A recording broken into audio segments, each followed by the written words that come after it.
Electoral bond योजना के रद्द होने के बाद ये व्यापक बहस शुरू हुई थी कि क्या राजनीतिक दलों की फंडिंग पर इसका वास्तविक असर पड़ेगा या नहीं।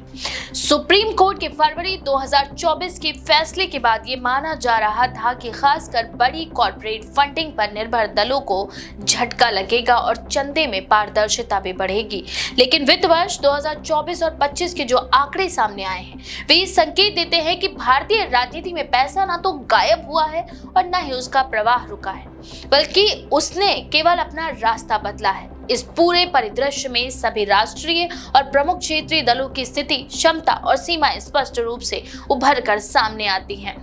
वहीं भाजपा इस पूरे तंत्र में सबसे मजबूत और प्रभावशाली दल के रूप में सामने आई है। बॉन्ड रद्द होने के बाद के पहले पूर्ण वित्तीय वर्ष में पार्टी ने 6088 करोड़ रुपए से अधिक का चंदा जुटाया, जो पिछले वर्ष के मुकाबले 50% से भी अधिक की बढ़ोतरी को दर्शाता है। यह आंकड़ा न केवल भाजपा की संगठनात्मक और चुनावी ताकत को दर्शाता है, बल्कि ये भी दिखाता है कि पार्टी ने कॉर्पोरेट के संस्थागत दान के वैकल्पिक रास्तों को कितनी ही तेजी से अपनाया है। इलेक्टोरल ट्रस्टों के जरिए आने वाला चंदा भाजपा के कुल फंड का सबसे बड़ा हिस्सा बना, जिससे ये स्पष्ट होता है कि कंपनीज और बड़े दाताओं का भरोसा पार्टी पर अब भी कायम है। बता दें कि कांग्रेस की स्थिति भाजपा के मुकाबले बिल्कुल अलग दिखाई देती है। 2024 और 25 में कांग्रेस को करीब 520 करोड़ रुपए का चंदा मिला। ये आंकड़ा अपने आप में कम नहीं है और पिछले वर्षों की तुलना में इसमें वृद्धि भी दर्ज की गई है, लेकिन भाजपा से तुलना करने पर अंतर बहुत बड़ा नजर आता है। कांग्रेस चंदे का बड़ा हिस्सा व्यक्तिगत दान और कुछ कॉर्पोरेट योगदान से आया है, जबकि इलेक्टोरल ट्रस्ट के माध्यम से उसे सीमित सहयोग मिला है। ये असमानता बताती है कि कॉर्पोरेट जगत का झुकाव अब भी सत्ताधारी दल की ओर ज्यादा है, जबकि कांग्रेस को अपने पारंपरिक समर्थक, आधार और छोटे मझोले दाताओं पर ज्यादा निर्भर रहना पड़ रहा है। तृणमूल कांग्रेस ने इस वित्तीय वर्ष में लगभग 170 करोड़ रुपए का चंदा जुटाया। पश्चिम बंगाल की सत्ता में होने के बावजूद टीएमसी को राष्ट्रीय स्तर पर सीमित संसाधनों के साथ काम करना पड़ रहा है। उनका चंदा मुख्य रूप से राज्य के अंदर के उद्योग समूहों, व्यक्तिगत दानदाताओं और पार्टी समर्थकों से आया है। बॉन्ड रद्द होने के बाद टीएमसी की फंडिंग में स्थिरता दिखती है, लेकिन उसमें कोई असाधारण उछाल नजर नहीं आता। बीजू जनता दल, जो लंबे समय तक ओडिशा की सत्ता में रहा, उसने करीब 140 करोड़ रुपए का चंदा जुटाया। बीजेडी का मामला दिलचस्प इसलिए है क्योंकि वह औपचारिक रूप से ना तो भाजपा के साथ है और ना ही कांग्रेस के, लेकिन उसके बावजूद उसे कॉर्पोरेट और संस्थागत दान मिलता रहा है, जो ये दिखाता है कि क्षेत्रीय सत्ता और प्रशासनिक स्थिरता भी फंडिंग के लिए एक महत्वपूर्ण कारक बनी हुई है। द्रविड़ मुनेत्र कड़गम ने 130 करोड़ रुपए के आसपास का चंदा जुटाया। तमिलनाडु में सत्ता में होने के कारण डीएमके को राज्य आधारित उद्योगों और व्यापारिक समूहों से समर्थन मिला। हालांकि राष्ट्रीय स्तर पर उसकी पहुंच सीमित होने के कारण फंडिंग भी उसी दायरे में सिमटी हुई नजर आती है। इसके बावजूद डीएमके की वित्तीय स्थिति कई अन्य क्षेत्रीय दलों की तुलना में बहुत ही मजबूत कही जा सकती है।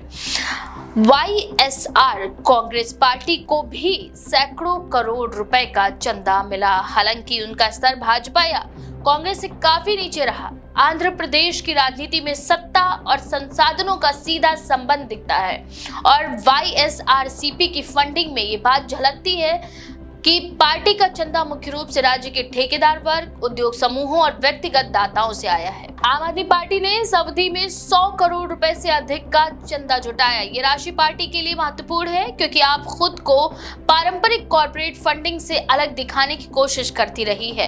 पार्टी को मिलने वाला बड़ा हिस्सा छोटे दान, ऑनलाइन योगदान और समर्थकों से आया है। बॉन्ड रद्द होने के बाद आपके लिए ये एक अवसर भी रहा कि वह पारदर्शिता के मुद्दे पर अपनी राजनीति को और भी मजबूत करे।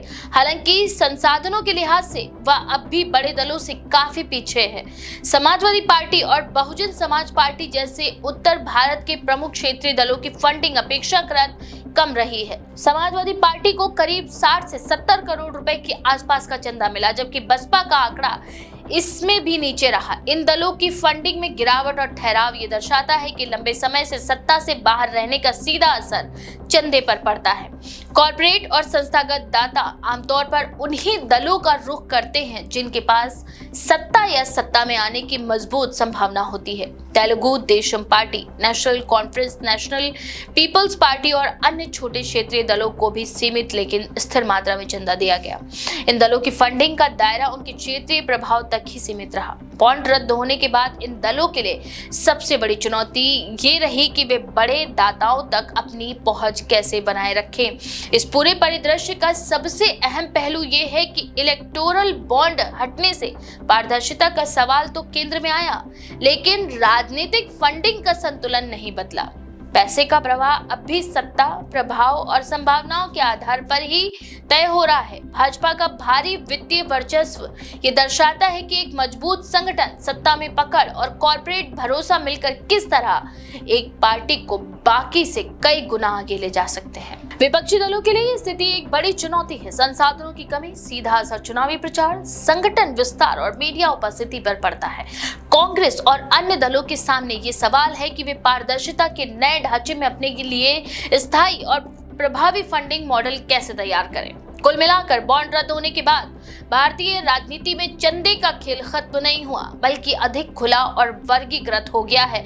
आंकड़े ये बताते हैं कि सभी दलों को पैसा मिल रहा है, लेकिन असमानता पहले से कहीं अधिक स्पष्ट हो गई है। आने वाले वर्षों में ये वित्तीय अंतर भारतीय लोकतंत्र और चुनावी प्रतिस्पर्धा को किस दिशा में ले जाएगा, ये एक बड़ा और महत्वपूर्ण सवाल बना हुआ है। इस बारे में आपका क्या विचार है? अपनी राय कमेंट सेक्शन में जरूर लिखें। ऐसी और भी लेटेस्ट अपडेट्स के लिए देखते रहें द पेज 19।